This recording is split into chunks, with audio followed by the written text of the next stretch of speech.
What's up, guys? Jay, MorninAfterKill, and I'm back here to talk a little bit more about the Borderlands Presequel, which, if you haven't been following my channel or Borderlands news in general, is the next Borderlands game that takes place between Borderlands 1 and Borderlands 2, and it will be released later this year, October 14th for those of you guys in the US of A, and October 17th for everybody else worldwide. And today, I wanted to address one of the most common complaints that I've seen inside of my comment section of my pre-sequel videos, and I really shouldn't say complaint.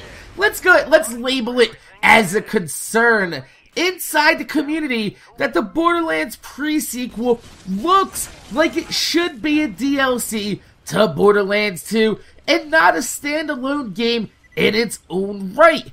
And I mean, taking a look at both games at quick glance, you'd be almost correct in assuming that Borderlands 2 and the Presequel are pretty much, quote-unquote, the same game. I mean, the graphics haven't received much of an upgrade from Borderlands 2, which is a shame because right now we're in the middle of a transition to next-generation systems, and Gearbox's competition in the form of Destiny coming out that's going to be available on all consoles and possibly PC later on in the year. Now, the user interface for Borderlands 2 and the Presequel at the moment looks pretty much exactly the same, with a few minor changes to some icons to fit some of the new characters, and we've also seen gear from Borderlands 2 being used in the Presequel, so the similarity between both of these games are uncanny. Now, I say that they would be correct in assuming, because honestly, as of right now, nothing we've seen is final. It's possible that when the game could be released, that we have a brand new HUD, a new user interface with some upgraded graphics, but I'm pretty sure that's a stretch right now because Gearbox, let's be honest, Gearbox need to be as transparent as possible with what they're showing with the Borderlands Presequel, because we don't need another fluffed up tech demo nightmare a la Aliens Colonial Marines. Damn! Yeah, we dropped the Aliens bomb. So, the correct assumption is that Gearbox and 2K are probably happy with the user interface and HUD system from Borderlands 2, and I mean, why shouldn't they? It's not a terrible HUD. The mini-map works fine. I'm a big fan of the mini-map over top the compass system that was in Borderlands 1. God forbid! We do not want that piece of shit back. But, I mean, the user interface of the game for Borderlands 2 is actually pretty decent, but I honestly actually prefer the stripped-down backpack of Borderlands 1, since, I mean, the reason Borderlands 2 was said that they can't handle a lot of backpack space because of the graphical interface and the expect weapon feature for Borderlands 2, that they said that having too many weapons in your backpack would lag a lot of people out on Borderlands 2 for the consoles, which, I mean, as you see, when it went past level 50 all the way to OP8 levels, having a lot of backpack space on Borderlands 2 probably would lag your console out, because everything else fucking lags your fucking console out anyway. So, anyway, getting past the obvious bit of visual similarities between Borderlands 2 and the Presequel, let's go ahead and talk a little bit about why people have this concern.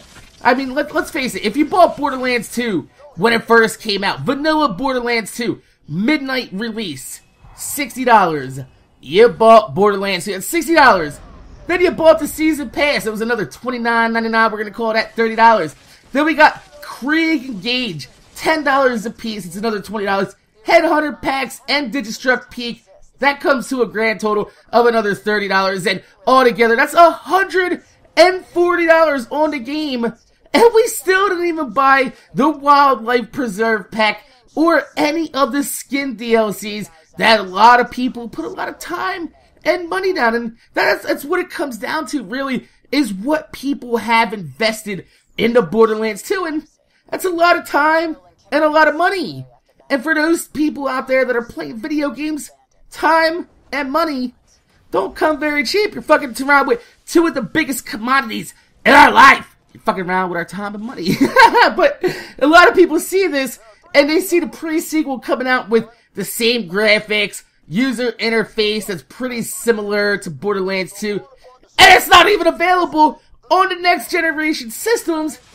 It's leaving a lot of people right now with the proverbial red ass. They're looking at this and they're like, man, why the fuck should I buy this game? I already got Borderlands 2. It looks like the same game. But, I mean, let's look at this realistically. Let's step back and look at it like adults instead of just, you know, a bunch of gamers. Because, let's face it. Us gamers, we get riled up very, very easily. We grab the pitchforks, we grab the torches, and we rabble right outside and banging on the goddamn monster's door, which in this case is going to be the developers, 2K, Gearbox. We're banging on the door, rabble. But, alright, let's look at it like this.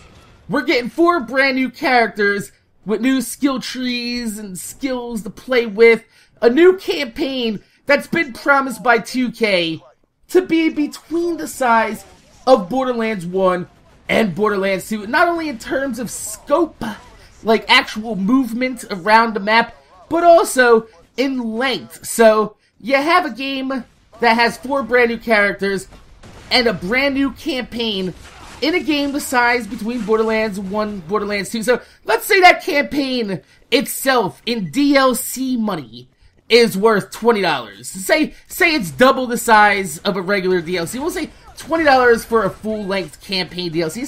Sounds about reasonable, right? I would pay $20 for a full campaign Borderlands 2 length DLC with all that type of missions and shit. So we're gonna say $20 for the campaign mission itself. Each characters are worth $10 a piece in Gearbox DLC money. We've already seen it with Krieg and Gage. Those were $10 a piece. So that right there is your cost of Borderlands The Presequel. 4 characters, $10 a piece, $40 plus a $20 DLC campaign. That is $60. Not to mention that we're getting new gear, new weapon types. We got the cryo element and also the laser weapons coming in that everybody has been asking for in Borderlands for quite some time. And also, we're gonna have new enemies and places to visit during the game, new gear, new loot. So, honestly, do I think that Gearbox is ripping us off by releasing the pre-sequel as a standalone game and not a Borderlands 2 DLC?